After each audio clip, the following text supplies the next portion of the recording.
Au nom de mes pairs ici réunis, au nom des partis suivants, les démocrates, le Rassemblement des patriotes républicains, le Rassemblement pour le Gabon, le Rassemblement pour la patrie et la modernité et l'Union nationale, j'ai la responsabilité de vous présenter de manière succincte les conclusions auxquelles est parvenue la commission ad hoc chargée de réfléchir à l'amélioration du cadre juridique et institutionnel des élections, auxquelles s'ajoute celle de la journée des parlementaires de l'opposition tenue à Lambaréné le 23 avril dernier, sur la problématique de l'alternance dans notre pays. Je me plie à cet exercice en pensant à 2023, bien sûr, année durant laquelle notre pays organisera les 3 élections majeures, présidentielles, législatives et locales. Je le fais en pensant aux jeunes générations et à toutes celles et à tous ceux qui voient en 2023 une année charnière. Si l'on se réfère à l'histoire et en tenant compte des leçons du passé, il est clair pour nous et pour tout observateur de la vie politique nationale que c'est le système électoral volontairement biaisé qui constitue la principale entrave à l'alternance politique dans notre pays. En effet, toutes les élections organisées ont été marquées par la fraude et la contestation des résultats. Plus particulièrement, les présidentielles se sont invariablement soldées par des pics contentieux post-électoraux et une répression sanglante. En parlant spécifiquement du système électoral, nous pensons aussi bien au code électoral, à la loi spéciale sur l'élection du président de la République, qu'aux différents décrets ou institutions et instances telles que la Cour constitutionnelle, le gouvernement et le Centre gabonais des élections, CGE. Notre démarche patriotique et républicaine de ce jour s'inscrit dans la volonté d'une part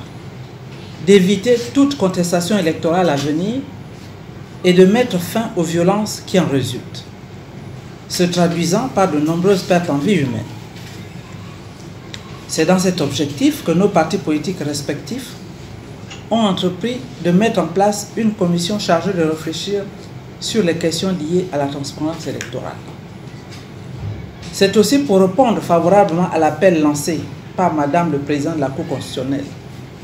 à l'occasion du 30e anniversaire de cette juridiction constitutionnelle,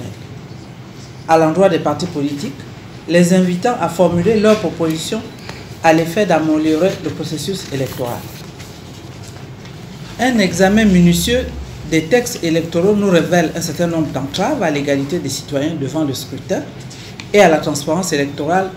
dont les principaux sont, sur le plan constitutionnel, l'éligibilité à la présidence de la République de tout Gabonais âgé de 18 ans, un système de contrôle de constitutionnalité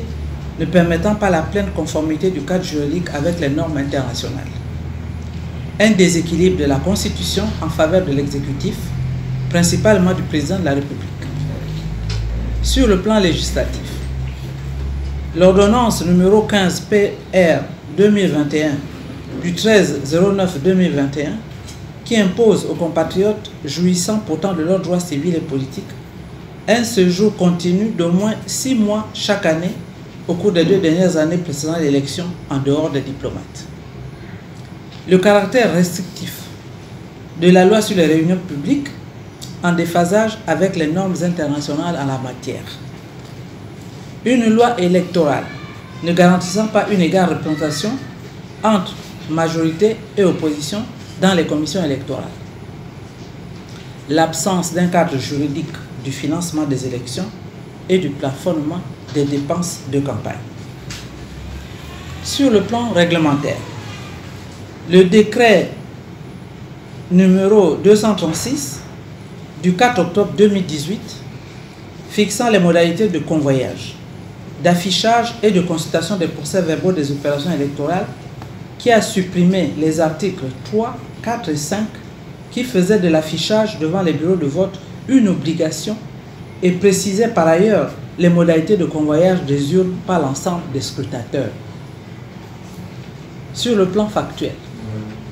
l'opacité de la confection du fichier électoral dont sont exclus les membres du CGE, les partis politiques et les organisations de la société civile.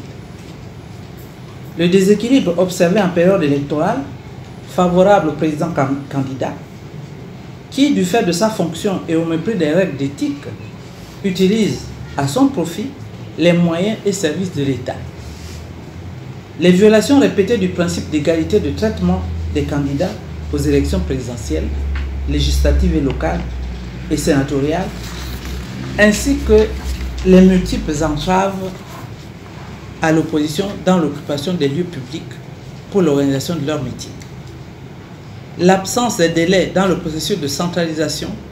et l'annonce des résultats par le CGE et ses démembrements. Une coordination biaisée dans le processus de centralisation des résultats. La corruption des électeurs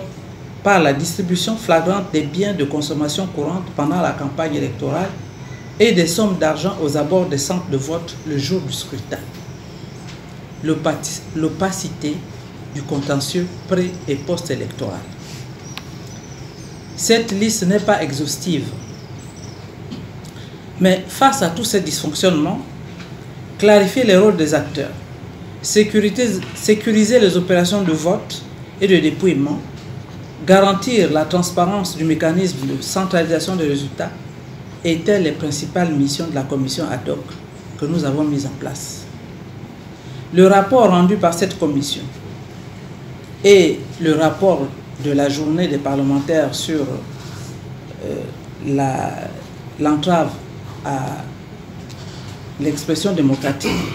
loin de toute considération politicienne ou partisane, fait des propositions concrètes et pertinentes qui mériteraient d'être prises en compte. Pour améliorer le cadre électoral gabonais et prévenir les risques de contestation et les violences qui les accompagnent, les partis politiques de l'opposition rassemblés ici proposent, entre autres mesures, le transfert de toutes les compétences en matière électorale au Centre gabonais des élections, l'implication de tous les partis politiques à toutes les phases du processus électoral, la nécessité d'exclure les magistrats en activité au poste président du CGE et de ses démembrements, la désignation des présidents du Centre gabonais des élections CGE et de ses démembrements de façon paritaire entre les membres de la majorité et de l'opposition, l'adoption du bulletin de vote unique au format A3, la transmission de la liste électorale à tous les partis politiques et sa publication sur le site web du CGE, l'adoption d'une réglementation sur le financement par l'État des campagnes électorales ainsi que la limitation des dépenses de celles-ci, la révision de la loi sur les réunions publiques, l'élaboration d'un processus clair de confrontation des procès-verbaux basé sur les copies officielles fournies à la Cour constitutionnelle de leur édition et les copies fournies par les partis politiques, l'encadrement réglementaire du rôle de l'armée dans le processus électoral, l'abrogation du décret 236 du 4 octobre 2018 et le retour aux dispositions du décret 398 du 10 mai 2002 sur les modalités de convoyage, d'affichage et de consultation des procès-verbaux des opérations électorales. L'inclusion de la présence des observateurs internationaux indépendants dans l'observation du processus électoral. Il s'agit là des principales propositions auxquelles l'opposition s'attachera à défendre le bien fondé. Celles-ci, comme d'autres, seront détaillées dans un mémorandum qui sera remis dans les meilleurs délais au ministre de l'Intérieur et au président de la Cour constitutionnelle. Pour tourner le dos à la contestation post-électorale, pour donner à notre société une chance de se ressouder, pour offrir à notre pays l'opportunité de se reconstruire, pour permettre à chacun de se réaliser selon son talent, nous invitons nos compatriotes de la majorité à ce rendez-vous de la réforme électorale et du renouveau démocratique. Nous les invitons à construire ensemble la victoire de la démocratie, de la République et de la nation. Sur le chantier de cette République indivisible, laïque, démocratique et sociale, promise par notre Constitution, il n'y a pas de place pour les politiciens, amateurs de calcul d'arrière-garde ou d'arrangement d'arrière-boutique. Sur le chemin des valeurs d'union, de travail et de justice, il n'y a pas de temps pour la défense des intérêts personnels. Pour les dirigeants du PDG, comme pour tous les détenteurs de l'autorité publique, il est temps de penser au Gabon, à son peuple et à son avenir. Mesdames et messieurs, il est temps de faire prévaloir l'intérêt du Gabon sur les intérêts particuliers. Dans ce combat, nous savons pouvoir compter sur votre soutien à tous. C'est l'occasion ici et maintenant de féliciter les forces vives de la nation et particulièrement la société civile dans son ensemble pour les efforts entrepris en faveur de l'instauration de l'état de droit. Nous y associons également le travail remarquable fait par les confessions religieuses en faveur de la paix. Nous profitons de cette occasion pour interpeller les plus hautes autorités du pays et toute la classe politique sur la nécessité de réformer notre système électoral. En l'absence d'une refonte complète de ce système,